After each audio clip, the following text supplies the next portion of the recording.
All right, folks, top of the morning. And before I head out, I want to do a video on this particular story here, this particular topic.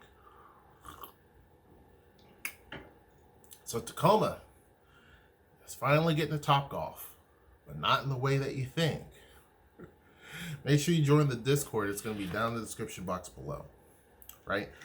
So there's some pretty big apartment news, and the Topgolf that will be coming will be located inside of an apartment building, and it's one of those swing suites. So I'll talk about that more if you don't know what that is. So it's not gonna, I wouldn't imagine, be open to the general public. It's open to the people in this apartment complex. But there's a developer that's been on a tear lately building apartments in so-called opportunity zones. And there's a lot in Tacoma that's considered to be an opportunity zone. And these are areas where either the land has sat vacant for so long, or it's in a section of the city that has some distressed buildings, or it's in a site that was once a industrial zone or something like that, or whatever the case may be. So there's a lot of that in Tacoma. Tacoma has a lot of big blocks of land that is just available. And there are these long rectangle pieces of land. Brewery Blocks is sitting on one of them. They took that whole big long block and they're slowly developing it. But the developers of Brewery Blocks, while they have a lot of money, they're not as big as some of these others. There's some who are much bigger. And there is a Seattle company that's called Trenton Development that has gotten into the fray. Now, Tacoma is growing much faster than Seattle, right? Even the prices for things are growing much faster. As I've talked about many a time, and it's been in a lot of different articles. But the building that you see on the thumbnail of this video, and I'll have more pictures of the project on Discord, so be sure to join the Discord. It's down in the description box below, but it will show it in more detail, right? This is basically 2 apartment buildings, but it's connected by a little small connection part, 6 stories tall each. Right now, what they're asking for, and I haven't checked to see if it was approved by the city, but today is Wednesday. Tuesday, this company asked for a 12-year tax, abatement, if you will. And so what they're looking for is for the city to give them a tax discount for building this particular project, right? Now, they're not the only folks in town that's taking advantage of this opportunity zone. And Tacoma realizes, like, hey, we can work with this. We can take the things that we were made fun of before and use that to our advantage. And one of them is through this opportunity zone. So you have a lot of different projects now saying, hey, we're in an opportunity zone. Let us, it brings more developers in if the city does this, and B, a lot of times they're going to look for some sort of tax credit when they do build and develop these. And C, the city is starving for apartments because so many people are moving down here. A lot of people, because of remote working, and because we know that can definitely work, and because a lot of companies are now saying, look, I may just have everybody, we have a small little office in a building, and I may have everybody just work remotely because it's a lot cheaper to do that than to rent several floors of a building. Now you have a lot of people saying, look, it's a lot cheaper to live in Tacoma Pierce County because we don't have to deal with that. One of the big things is that Seattle has pushed through this income tax on people who make a certain amount of money. Now that impacts a lot of people who, so there's a couple of different things. There's the income tax deal, and then there's like these other taxes that basically target Amazon, right? And then there's a separate one that's targeting the super ultra wealthy folk, right? There's 4 of them. But the folks that are impacted who make a lot of money anyway, we're talking, I don't know, I forget the cutoff point, but a couple $100,000 a year. Those folks are saying, might as well move down there because I don't have to pay this income tax. The state has no income tax, right? But Seattle was allowed to put in these income taxes, right? So that is causing a lot of development down here. A lot of people are moving down here. Their money can go a lot farther. They don't have to necessarily, they can remotely work. They don't necessarily have to go back. There's all this news and buildup of the potential companies that could be coming down here, from REI to Amazon to others. And so now you have a huge flux of people. The shift is changing, right? It used to be that people were running away. Now they're running too. And it used to be that you just had a lot of residents come down, and then you had the mom and pop businesses, and then you had some of, they're no longer mom and pop, but they're still medium-sized, smaller restaurant type industry businesses that were up in Seattle that are coming down. Now you're getting potentially big name companies that are starting to come down, right? You have others who were there in Seattle, moved to Tacoma, there were tech companies, and they're doing much better down here, right? All of that's leading to this development. So let me get to this particular project, right? It's going to span Fawcett Avenue from 1502 to 1542 Fawcett Avenue. Big long block, close to the University of Washington, Tacoma, close to also the Tacoma Town Center. So Tacoma Town Center is here, University of Washington's here. This project's like right about here, up. It's on the hillside. So we have what's called the hillside. If you go on Discord on the map, there's a neighborhood called Hillside, and that has recently seen a lot of apartment developments. You can look up the hill and you'll see all these medium-rise buildings. This is going to go up there, right? This project's going to have 368 apartments. It's going to be built on an empty 1.35 acre lot. Now that's not very big. My mom has property bigger than that. Our property back in Kentucky is 2 acres. It's going to have 268 underground parking stalls and cost about $105 million to build. So these opportunity zones are great because basically they allow for tax cuts, right? So the city is going to give it 12 years of tax breaks, but also in terms of just in general. There was a Tax Cuts and Job Act passed in 2017 during Trump's time that basically allows for additional tax advantages for opportunity zones if a city deems an area an opportunity zone. So they're winning both ways, right? But the city's like, we're winning too. So this is a $7 million sale for the land that they did.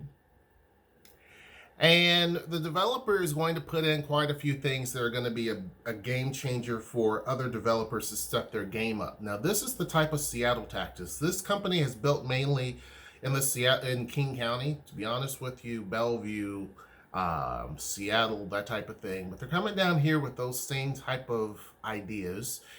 And they're going to have an 8,000 square foot or 8,600 square foot amenity space, 5,000 square feet for an outdoor roof deck. Okay, the 2 rooftop areas will be for residents, one designed for indoor, outdoor entertainment, and one designed for a quieter reading space and outdoor relaxation room. Okay, now they're not going to have any sort of retail down below because, again, they're sandwiched between Hilltop and downtown in an area called Hillside. Well, if you put retail there, the concern is you're going to pull from the brewery district, which is close by, downtown businesses, as well as hilltop businesses. So they're wanting to avoid any sort of controversy because there's been some that come in with a lot of money and have faced a lot of backlash, right? Because they're pulling from some of these poor businesses that are hanging on by a thread. So they're not going to have any sort of commercial space, which is great, because now you're adding a lot of people who can then fan out to these different areas, and there's quite a few businesses that they can take advantage of, right? One would be the Paint and Panda Pottery Studio down in Freight House Square. But I have to put plug in, come on. So the one thing that's going to be really cool in this is the ground floor of both buildings will offer a co-working space This is probably just designed for the people who are in that building, and a Top Golf swing suite. Okay, so it's basically a room. Top Golf has got their equipment in there. There's a projector screen, and you're swinging clubs at the thing. So it's basically combining the whole experience of Top Golf in a tiny room. But still, Tacoma gets a bit of a Top Golf, right? Even though it's kind of just for these folks, to my understanding. There's going to be a fitness center, a bike convention room with storage, a tenant lounge with a 30-foot bar. Landscape courtyard will connect the amenity spaces and the two buildings, which will also let light in on the inward-facing apartments, right? Now, what's great about this is because you build on the hillside for right now, you have a great view of the mountain, the Dome District, where you can see the dome, downtown. Like, the hillside is great, and a lot of folks are building their mid-rises because you have a great view until another building comes and blocks that view, right? And so that's what they're really and truly going to focus on. And they talk about there's going to be private decks with views of Commencement Bay, Mount Rainier, the seascape, or the skyscape of downtown Tacoma. So what they're looking for is the area median income for a family of four. They're saying is about $87,000 right there in that area of Tacoma, right? Their rent rates are going to be for people earning 80 to 120% of that, right? They're saying that Tacoma's missing that type of construction. I agree. So probably there should be more, and I've said this before, there should be more developers that start to build up a little bit, not the 40-story buildings you see in Seattle or in Bellevue, but at least throw up at least a 15-story apartment building that's going to put quite a few people in that can afford these types of rents. So they're going after an area that has been completely missed to a large degree. So they're asking for a 12-year multifamily tax exemption for this. So they're going to the city council, as I mentioned last night, to see if they were going to be able to do that. Here's how it breaks down. They have market rate, which is going to be the bulk of them, and then they have the affordable rates, right? Market rate, 41 studio apartments, going to be about 446 square feet. They're going to be renting at $1,467. They're going to have 209 two-bedroom, two-bath apartments around 640 square feet, so a little less than 200 more square feet, for $2,100 a month. 44 two-bedroom, two-bath, just under 1,000 square feet at 992 square feet, and the rent's going to be about $3,260 a month. Now, that should tell people the price of renting. Now, this is a brand new building. It's got a lot of bells and whistles, okay? But gives you an idea. The affordable apartments, which are going to include utilities, the other one does not. The affordable rate that's in this building, there's going to be 10 studios, still 446 square feet at $1,211. 53 two-bedroom, two-bath, still at the 640 square feet, for $1,385. And 11 two-bedroom, two-bath, still at that 992 square feet, for $1,558 a month. So that should give you an idea. A two-bedroom, two-bath, if you fit the criteria, will be cheap, not much more than a studio at market rate. That gives you an idea. So they're hoping that they can actually make this happen. 80% of the units are going to be set aside for market rate. 20% is going to be for affordable housing. They're looking for this 12-year tax exemption. It could happen, probably, because the city would be dumb to pass up on something like this. But this is not surprising. I think that you're going to see a little bit more of this, right? I wanted to go over this a little bit to give folks an idea of the cost for apartments downtown. Now, this is obviously brand spanking new, brand new building, all of that. I get it. But it is a massive, massive building in terms of just the layout. Height, not so much, but just the area that it covers is huge. It's a big, big area. It's going to take a while for this project to be completed. They're going to start it this year, by the way. It'll be completed, I think they said, in 2023. At that point, the rail system in Tacoma will be done. The Hilltop extension will be completed at that point in time. So there's going to be a lot of activity going on. They're not the only one that's building up in that area. Again, I mentioned I was walking through and I saw a lot of different signs for buildings that are coming soon that they haven't even broken ground yet. You just have basically the renderings of what the project looks like. So there's apartments, but the question is, can you afford them? And more of these are going to be coming soon, pushing the overall rate up. It's to the point now that even Seattle developers, Seattle apartments that already are built in Seattle, are advertising down here in Tacoma for people to come up there. Now that says something.